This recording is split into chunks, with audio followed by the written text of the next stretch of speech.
When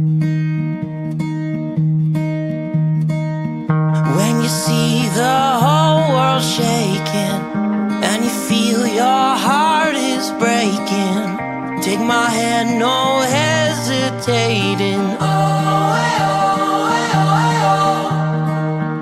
oh. When you're just so tired of trying, all alone you feel like hiding. Together we'll keep fighting. There's no stopping us.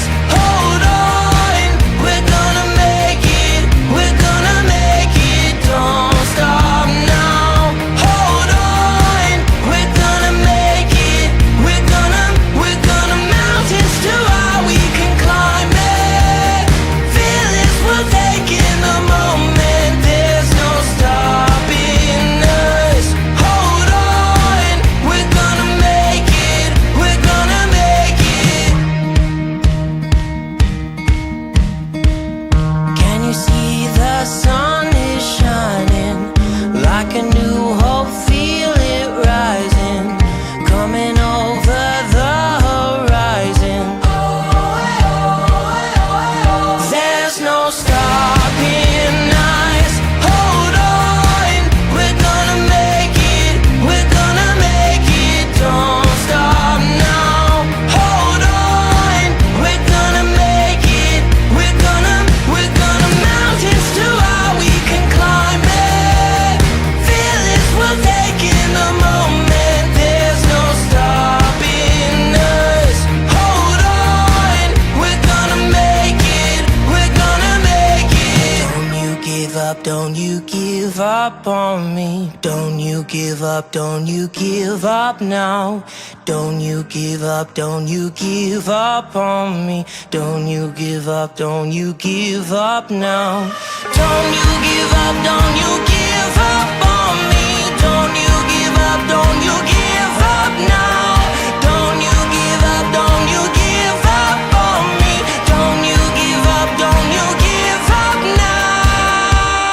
There's no stopping. Good evening. We're actually live. It's February 17th, President's Day, and this is not pre-recorded. I'm here right now with you, and my name is Crisco Jewell, and this is my weekly video podcast, Real Estate with Mr. G, where we discuss the current events, um, whether it's in real estate or the market or the economy, and try to give you or get you best informed on your process of either buying or both, buying or selling a home. And I want to apologize. I didn't broadcast last week. Two things. My wife had foot surgery, and I've been taking care of her. And then I had two teeth removed, and it messed up my face really bad. I had like a sinus infection. I was in pain, and there was no way I was able to be happy and cheery and broadcast my show. So that's it. So I apologize, but I'm back. Things are getting better. We're expecting a big snowstorm in the middle of the week, so we'll see what happens with that. But also, I am a licensed referral specialist and also an associate broker for Realty Connect LLC, where I'm able to put you together with an agent anywhere across the United States of America, including the Gulf of America. I'm just kidding. I'm not, but formerly the Gulf of Mexico. And there's no additional charge for this. You can consult with me. Um, I could help you out, but I will not be the person actually showing you the properties or listing your property. You just go to buy a list anywhere, real estate with Mr. G.us, and input your information, and you'll be greeted to or up to 3 top producers in that area and they'll wine and dine you, and then you decide which one fits properly with you. And you might say, do I have to pay Chris Jeweler extra for this? No, there's no additional fees for this. My fee comes out of the back end, and it's not like they're adding a point. So let's say it's 6%. It's not that they're making it 7%. I'm getting my percentage, and there's no additional amount to be charged. Okay. All right, so let me show you a little video that kind of like backs up what I just said. I have like 3 videos that uh, basically explains what I do. And for some reason, I'm not seeing my video portions right now. Oh, here they are. Okay. Uh, never mind. Okay, here we go. I think this is the one.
Okay, I hope that was helpful and explains what I do. I actually created that video from scratch. It's not AI, and I have the rights to that theme song, and it's from a western, and it had that feeling of the broad plains of America, and the vistas and the countryside, and then the city. So I encompass it all of it, and that's how I could help you. Okay, so that's what I do, and we're gonna have a topic today to discuss, and this is a good one. I like this one. Oh, I like all my topics, but this one is like very very helpful. So let's get our person who has our topic question for us. Mr. G, I am considering buying a home this year, but prices are so high. Can you give me some ideas and tips on buying fixer-uppers? Any advice will be most appreciated. I watch your video podcast weekly with my entire family and friends and find them to be highly informative and fun. Keep it going strong in the new year. Thanks, and be well. Thank you very much, Cynthia. That was very very nice, and that's a very good topic. Prices are extremely high. You have mortgage rates circling around 7%, and people are having a hard time right now uh, paying for homes, right? Buying new homes. A house that they could afford 3 to 5 years ago is suddenly way out of their price range, and they're not eligible to purchase with their mortgage requirements. So some people say, what about a fixer-upper?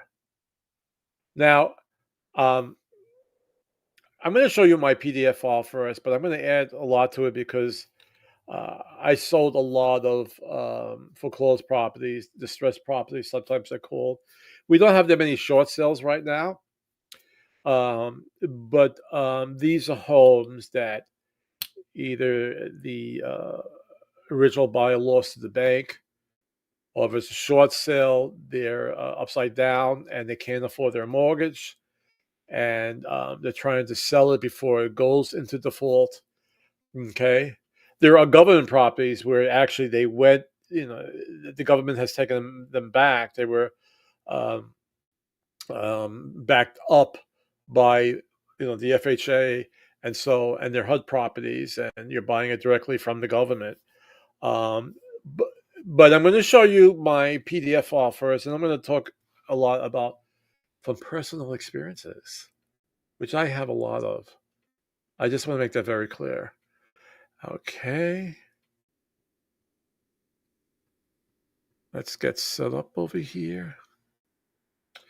So the perks of buying a fixer-upper. And we have a nice young man there, and he's working on, it looks like some sort of awning that he's going to put on this new house. So there's no denying affordability is tough right now, but that doesn't mean you have to put your plans to buy a home on the back burner. If you're willing to roll up your sleeves or hire someone who will, buying a house that needs some work can open the door to home ownership. Here's everything you need to know so you can decide if this is the right move for you. Let me get my trusty highlighter pen out here. So what is a fixer-upper? A fixer-upper is a home that's livable but requires some renovations. Think cosmetic updates like wallpaper removal and new flooring, or more extensive repairs like replacing a roof or updating plumbing. While fixer-uppers need some TLC, tender loving care, here's where they might be worth considering, especially right now. So most commonly, when I have no buyers and they say, I'm thinking about doing a fixer-upper. So they usually have a lower price point. Yes, because they're not in move-in ready condition, and you have to do work on it. They are priced lower than the market value. And what the seller might try to do, or with their listing agent, is that they'll try to get an estimate on the repairs that would be needed and what the cost would be to bring the house up to par. And then they'll deduct that amount. So let's say if the house should be at fair marketplace $300,000, but it needs about $60,000 worth of work, they'll sell it at $240,000. So according to the survey from Storage Cafe, fixer-uppers come with price tags that are about 29% lower, making them a solid choice if you're having trouble finding anything in your budget. Now, this one, and by the way, this blog post I did not write. Less competition. It depends. If there's a lot of investors out there, especially now, where since the economy has been good, we really don't have as many foreclosures and short sales. So investors are really scrounging around to look for properties to sell because they have the money. They might have a renovation team or company that they own, and they just go and they buy distressed properties, and as soon as they close, they bring in their crew and they start renovating.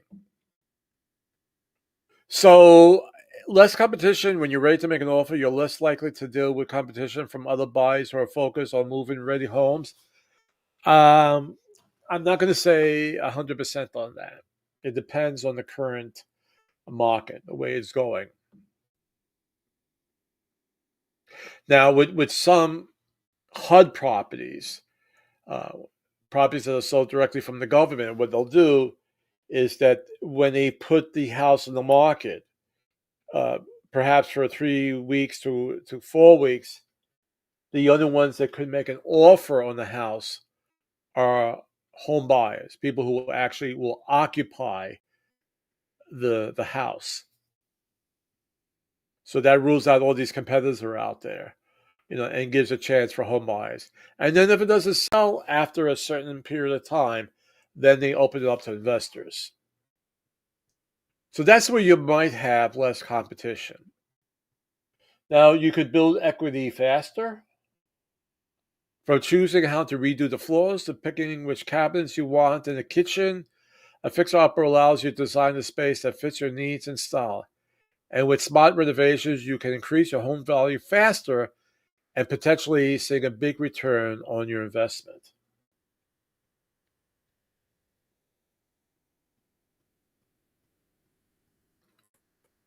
So, as the mortgage reports notes, if you are a house hunter who's not afraid of sweat equity, buying a fixer-upper could be your ticket to home ownership. And what to know about being a fixer-upper or buying a fixer-upper. Now, this is most important. And this is where, especially when I have new young buyers, first-time buyers, who are not familiar with the real estate industry, with the real estate market, who perhaps just got their credit together and they're able to go for an FHA loan, but um, if you're looking for a renovation loan, you're not going to get the same rates. And you may have to put down more money, at least 10%. And there's a lot more involved with it. So let's go to where it says, do you have a game plan? Consider if you have the time, skills, or budget to tackle renovations. Be honest about what you can handle yourself and what you need to hire out. And the fixer-upper is a true good fit for your lifestyle. Remember, it'll be like living in a constructed zone, at least for a while. Prioritize repairs and upgrades. Don't stress yourself out thinking you got to do all the work up front. Space out renovations over time in a way that makes sense for your budget and what's more important to tackle first. And location matters.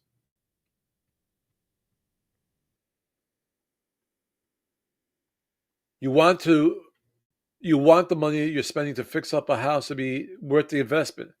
So make sure the home is in an area with increasing home values and the amenities locals love, like parks and restaurants. And that's more so if you're really flipping the property. If you're looking to dwell in it and you realize if you're a person that works from home or works 2 or 3 days out of the week at home and you don't mind traveling a little bit further, then that could work great for you.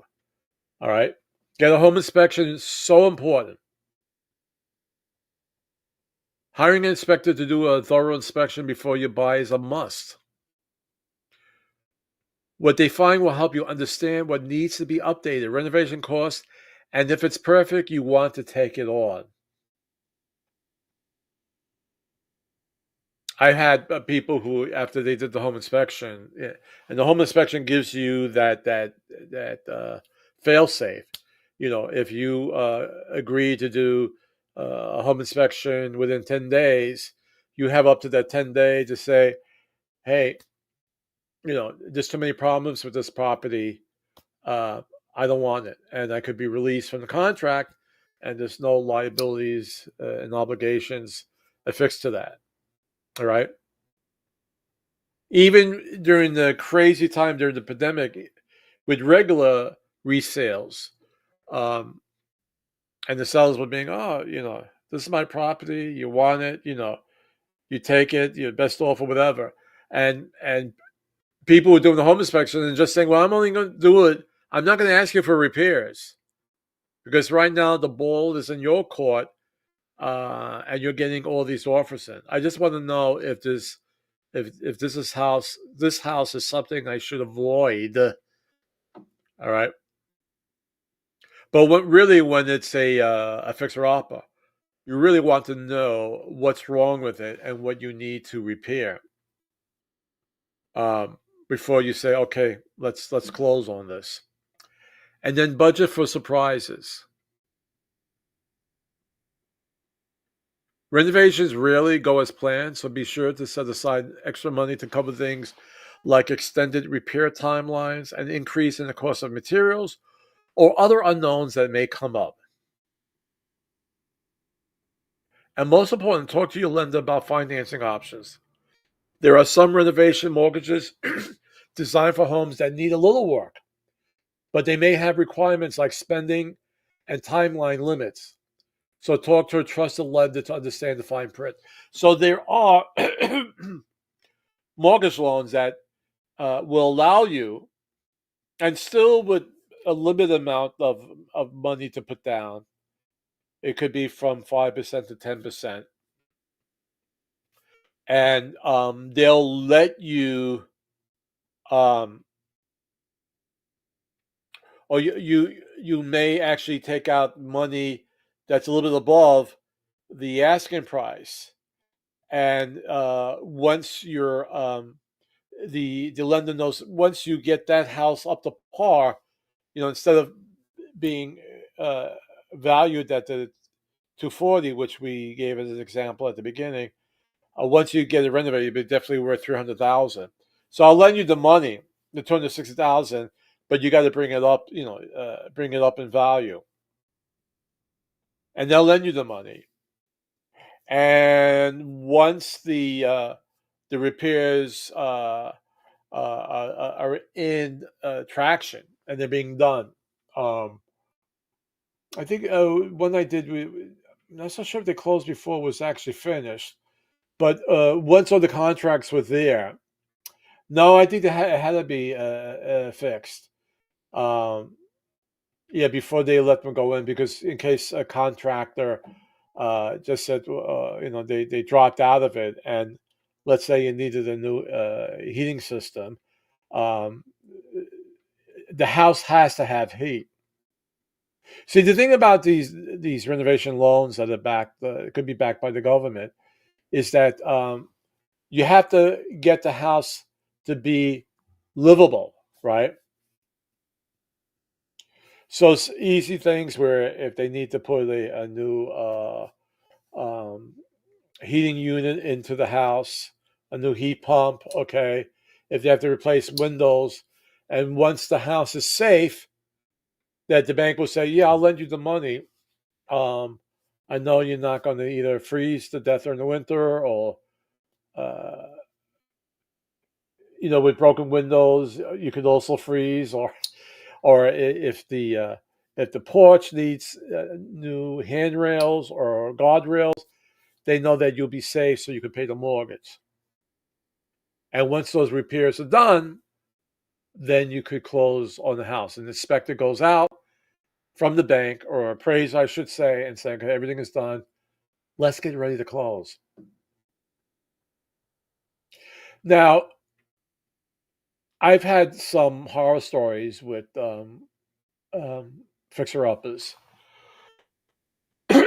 where I tried to put one together, and um, the buyer was buying a house that needed it was three things. It was the HVAC system. There was broken glass with the sliding doors, and I think there was an electrical problem with it as well. So we worked to get three offers, from different contractors, and then once we've accepted them, and some banks might ask for three offers, not just one. Um, then they have to submit their license, they have to submit their insurance, and for some reason, with these guys who my buyer accepted their offers, they were so slow in getting their paperwork together. And this is like guaranteed money now. They got the contract, we got to make the lender happy and give them this paperwork. But once they do it, they do their job and they get paid. So they were they're dragging their feet. So we got to the point where we had to extend the closing date. So the agent, who was the listing agent for the property, said, I'm going to recommend the bank not extend it unless you go with this mortgage company who knows how to do it, and you just basically get one A or B contract, a grade A or grade B. Some banks just want to do with an A contract license, and then they bring in the subcontractors. So basically, the bank only needs the paperwork from that one contractor. And if they have to hire a plumber, if they have to hire an electrician, if they have to hire a company that puts in windows and sliding doors, that falls on them. And that's what we did. And then we closed on the house. But I'm going to tell you, I would only recommend going for a fixer-upper if your credit's really good and you could go for the renovation loan because it's going to be a higher interest rate, or you have enough money to do those repairs, and then go for a regular purchase loan. You'll speak to your lender on that, but then you just make, you're not financing those repairs. So it's not really for a first time home buyer. I'm not saying a first time home buyer can't do it, but there's a lot involved with it. Now, if you have an experienced agent that will walk you through it, and through Realty Connect, I'm just dealing with top producing agents. They will help you with that. But I'm going to tell you, it's a bigger project. And then maybe the other option is to, maybe I can't, the home that I want right now, that I'm ready just to move in and turn the key. I can't afford it right now, but maybe if I save up more money and put down the larger down payment, or get gift funds from family members to lower the down payment, you might just have to go that other route. Okay? All right. Let's close this out.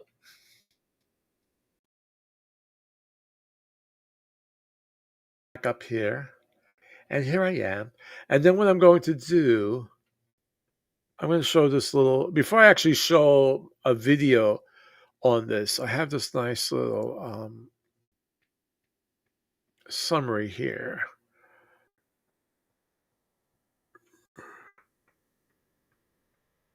If you're a house hunter who's not afraid of sweat equity, buying a fixer-upper could be your ticket to home ownership.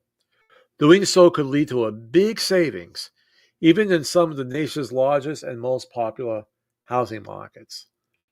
All right, so let me show you a video to summarize what we just discussed.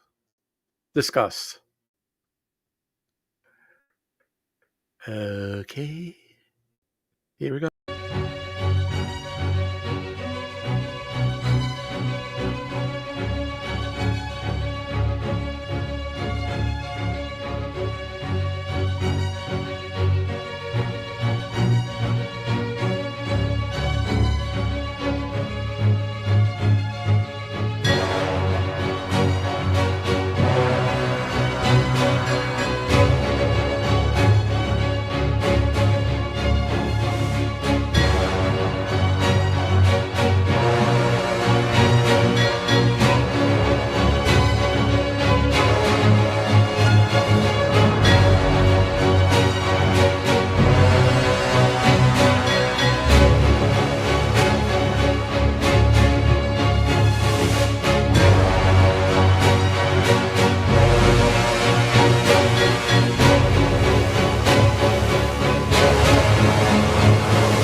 Okay, so I hope that was helpful.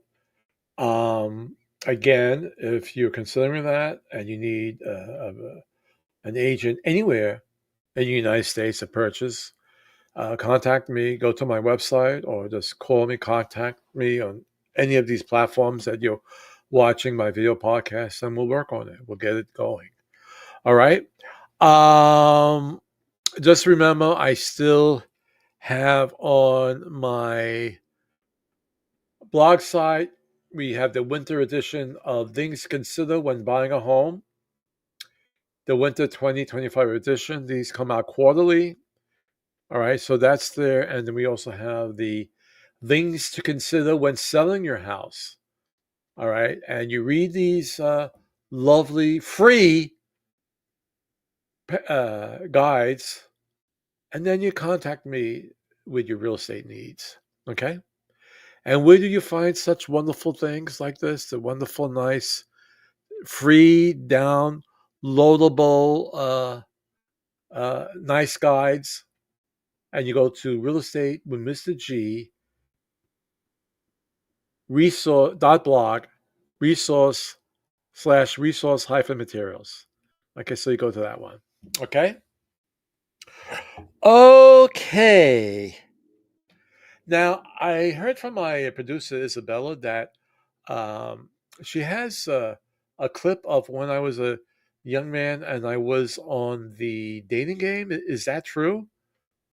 Yes, Mr. G, we found lost footage of you when you were on the dating game in the early 1970s with Suzanne Somers. Hope you don't mind us showing. You look about the same even though this was about 50 years ago. Still looking great, G. The Girl and the T-Bird in American Graffiti, and her book of poems entitled Touch Me is being hailed as a bestseller. I'd like you to join me in a warm dating game. Welcome for Suzanne Somers. She loves sketching and drawing, playing basketball and candy and bubble gum. Please join me in a special dating game. Welcome for a fine young man. Yes. Cacholo.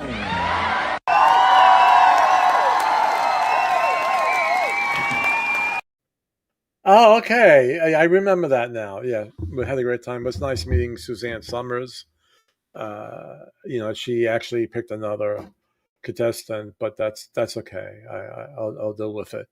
All right, so that's my show for today, February 17th. I hope it was enjoyable. We're in Hampton Roads. We're expecting a major snowstorm on Wednesday, so everybody in this area, the surrounding areas, be safe. Try to make a good time out of it, and that's it for now. So I usually do Saturday nights. Like I said, the last couple of Saturday nights had items that come up. I'd rather do it on a Saturday night, but if not, we'll have it on Mondays. But my regular time for my video podcast are 7 p.m. on Saturdays. Okay? All right, so we see you then. And always remember the greatest power we have. The greatest power we have is the love, and the greatest gift is each other. And I'll see you next week.